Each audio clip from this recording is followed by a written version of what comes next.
السلام عليكم سلو barnaamijkeena rabadaantii nolosha xalqadan waa xalqadeeni labaad waxaan ku baran doonaa agoon noqday bilyaneer soo dhow saaxiib aan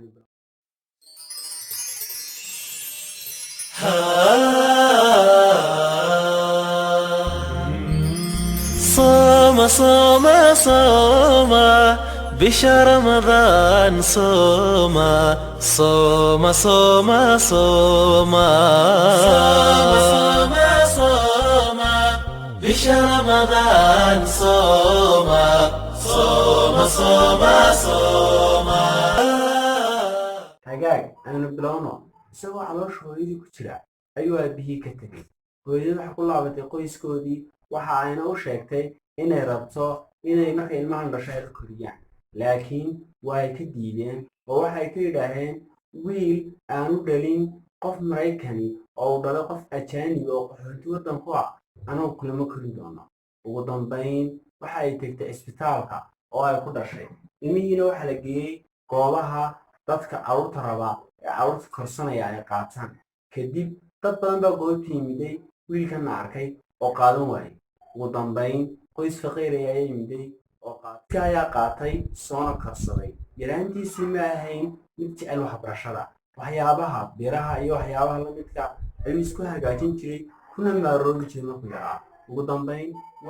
wiilku waa uu weynaaday hadda waxaa la joogaa markuu la dagaalami lahaa duruufihiisa wiilkan duruufaha haysta waxaa ka mid ah hooyaya aabadhaba male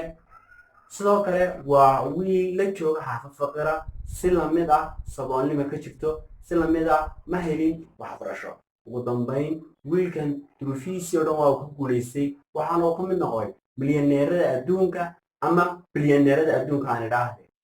qoys kastoo dunida ku yaala waddan kastoo dunida ku yaala magaalo kastoo adduunka ku taala waxaa gaadhay qalabka shirkadiisu ay samaysay wiilkan aan kaaga warramayo adiguba hadda waad garatay waxa weeyaan steve jobs aasaasaha shirkadda weyn ee apple steve jobs hadda wuxuu ku jiraa bilyaneerada adduunka waana mid ku soo koray agoonnimo qisadayna maanta waxaan u soo qaadanaa waxa ahayd in steve uu ka adkaaday duruufihii isaga haystay yaraantiisii iyo weynadiisiiba oo ay ka mid ahayd qoyslaan iyo saboolnimo sidaas la mid ah adigu qisadan ha ku noqoto tusaale maanta waxa aad tahay ma aha muhiimaddu laakiin muhiimaddu waxa weeye waxaad noqon doonto iyo mustaqbalka beritoole halka aad joogi doonto hagaag qisadan waxaynu ka baranaynaa inaanad isku dhiibin duruufta ku haysta hadday tahay saboolnimo agoonnimo iyo qoys la-aan inaanad duruufta isku dhiibin si lamida steve jobs inaadna duruufta ka adkaay inaa maskaxaha ku soo dhacday sideen ugu guulaysanayaa duruufaha hadda ay haysta waxay doonto ha noqotee keliya kan waa dagaal kaa dhexeeya adiga duruuftada waxa keliya loo baahanyayna waxa weeye in keliya aad samayso barbilow wax kasta oo maanta dunida jooga waxa ay lahaayeen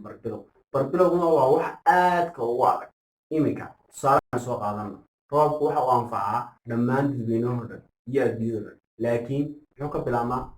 waxaa sababay in steve jobs isagoo aqoon uu ka mid noqdo bilyaneerada adduunka keliya waxaa sababay hal fikrad oo uu lahaa oo ku guulaystay adiga haddaba waxyaabaha kaa saaraya duruufta aad maanta ku jirto waxyaabaha kaa saaraya meesha maanta aad taagan tahay kaana dhigaya qofkaad weligaa ku yoonaysay keliya waa in fikradaha maskaxdaada iyo maankaaga ku jira aad falgeyso oo aad ku dhaqanto fikradaada oo aad bilowda ayaa kaa saacidaysa inaad tegto meesha aad rabto iyo qofka aad lahayd ee aad jeclayd inaad weligaada aad noqoto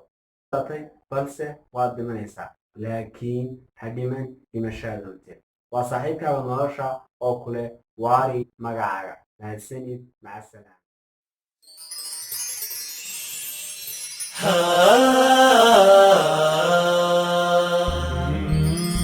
صوم صوم صوم بشهر رمضان صوم صوم صوم صوم صوم صوم بشهر رمضان صوم صوم صوم صوم